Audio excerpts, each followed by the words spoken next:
1.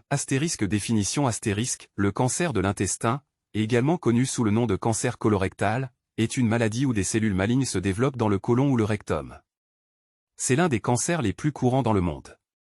2. Symptômes les symptômes du cancer de l'intestin peuvent inclure des changements dans les habitudes intestinales, des saignements rectaux, des douleurs abdominales, une sensation de fatigue constante et une perte de poids inexpliquée. 3.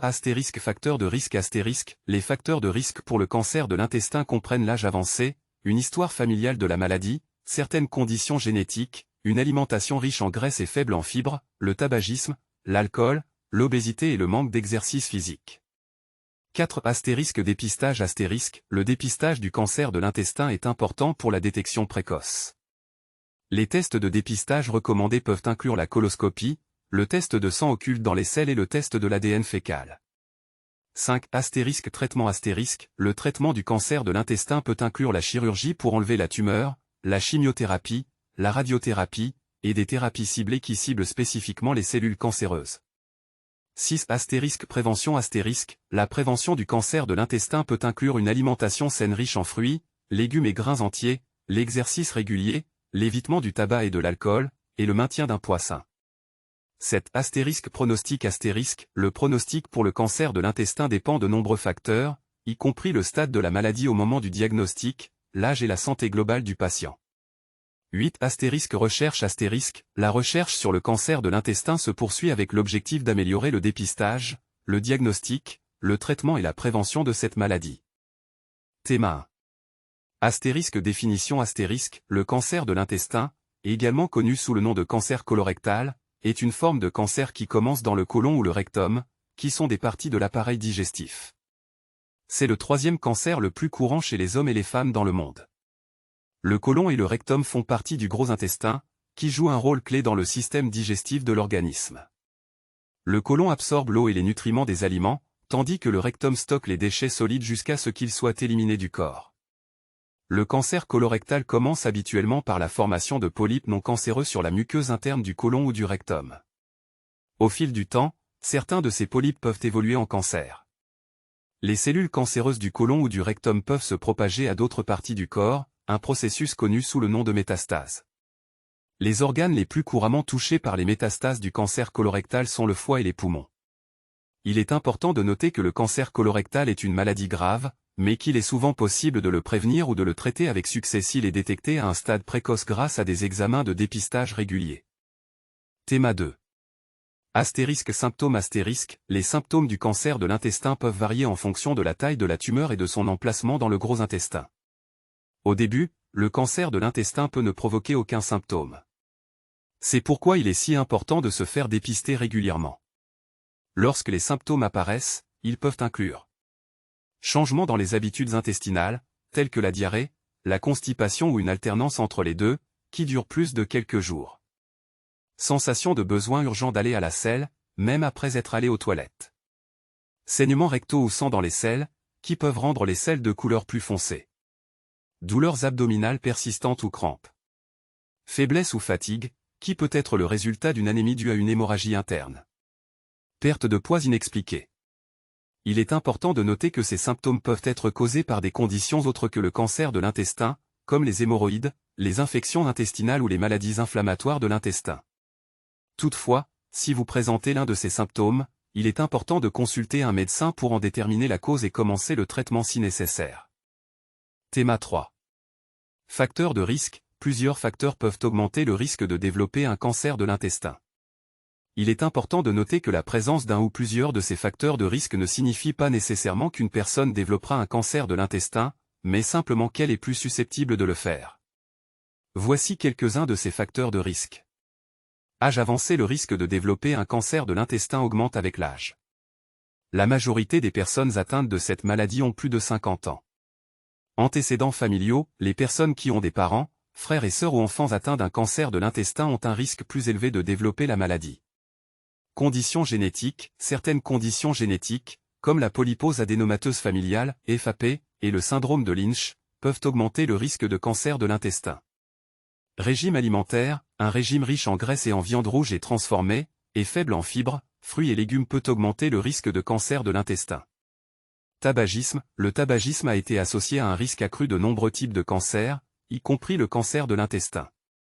Consommation d'alcool. Une consommation excessive d'alcool peut augmenter le risque de cancer de l'intestin.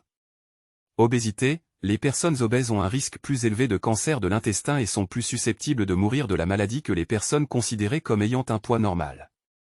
Manque d'exercice physique. Un mode de vie sédentaire peut augmenter le risque de cancer de l'intestin.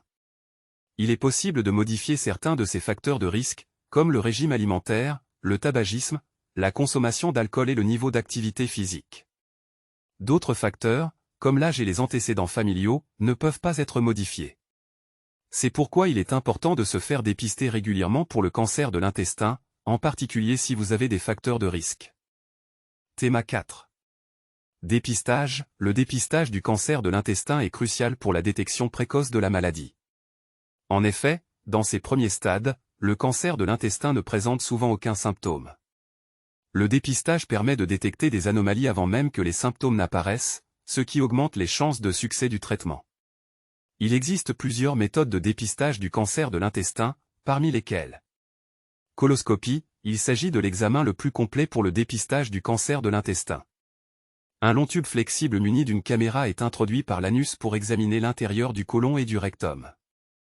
Si des polypes sont détectés, ils peuvent être immédiatement retirés pour prévenir leur évolution en cancer.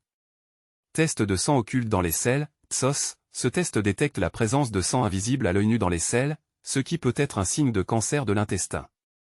Cependant, d'autres conditions peuvent également provoquer du sang dans les selles, il est donc important de faire d'autres examens si un TSOS est positif.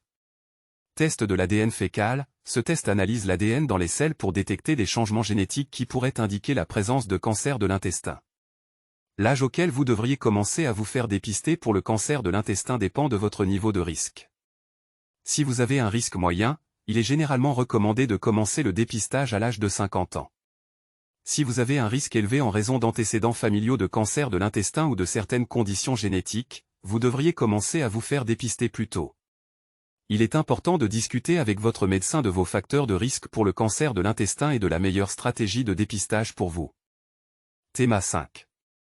Traitement. Le traitement du cancer de l'intestin dépend de plusieurs facteurs, notamment le stade de la maladie, l'emplacement de la tumeur et l'état de santé général du patient. Voici quelques options de traitement couramment utilisées. Chirurgie, c'est le traitement le plus courant pour le cancer de l'intestin.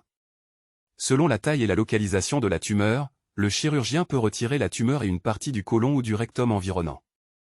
Dans certains cas, il peut être nécessaire de créer une ouverture permanente ou temporaire, stomie, pour l'élimination des déchets corporels. Chimiothérapie, cette thérapie utilise des médicaments pour tuer les cellules cancéreuses. Elle peut être utilisée avant la chirurgie pour réduire la taille de la tumeur, après la chirurgie pour tuer les cellules cancéreuses restantes, ou comme traitement principal si la chirurgie n'est pas une option. Radiothérapie, elle utilise des radiations pour tuer les cellules cancéreuses. Elle est souvent utilisée en combinaison avec la chimiothérapie avant la chirurgie pour réduire la taille des tumeurs rectales. Thérapie ciblée, ces thérapies utilisent des médicaments qui ciblent spécifiquement les cellules cancéreuses, en bloquant leur croissance et leur propagation. Elles sont souvent utilisées en combinaison avec la chimiothérapie pour traiter le cancer de l'intestin avancé. Immunothérapie, cette thérapie utilise le système immunitaire du patient pour combattre le cancer. Elle peut être une option pour certains patients dont le cancer de l'intestin a des caractéristiques génétiques spécifiques. Il est important de discuter avec votre équipe de soins de santé des meilleures options de traitement pour vous, en tenant compte de votre état de santé général, de vos préférences et des effets secondaires potentiels du traitement. Théma 6. Prévention. Bien qu'il ne soit pas possible de prévenir tous les cas de cancer de l'intestin, il existe plusieurs mesures que vous pouvez prendre pour réduire votre risque de développer cette maladie. Alimentation saine. Une alimentation riche en fruits, légumes et grains entiers peut aider à réduire le risque de cancer de l'intestin. Essayez de limiter votre consommation de viande rouge et transformée, qui ont été associées à un risque accru de cette maladie. Activité physique. L'activité physique régulière peut aider à réduire le risque de cancer de l'intestin. Essayez d'inclure au moins 30 minutes d'activité modérée dans votre routine quotidienne. Poids corporel. Maintenir un poids corporel sain peut aider à prévenir le cancer de l'intestin. Si vous êtes en surpoids ou obèse, travailler avec votre médecin ou un diététicien pour élaborer un plan de perte de poids peut être bénéfique. Évitez le tabac et l'alcool. Fumer et consommer de l'alcool en excès peut augmenter le risque de cancer de l'intestin. Si vous fumez, demandez de l'aide pour arrêter. Si vous buvez de l'alcool, faites-le avec modération. Dépistage régulier. Le dépistage régulier est l'un des moyens les plus efficaces de prévenir le cancer de l'intestin. Discutez avec votre médecin pour savoir quand vous devriez commencer à vous faire dépister et quelle méthode de dépistage est la meilleure pour vous. Rappelez-vous, ces mesures peuvent aider à réduire le risque, mais elles ne garantissent pas que vous ne développerez pas un cancer de l'intestin. Il est toujours important de consulter régulièrement votre médecin et de signaler tout symptôme inhabituel.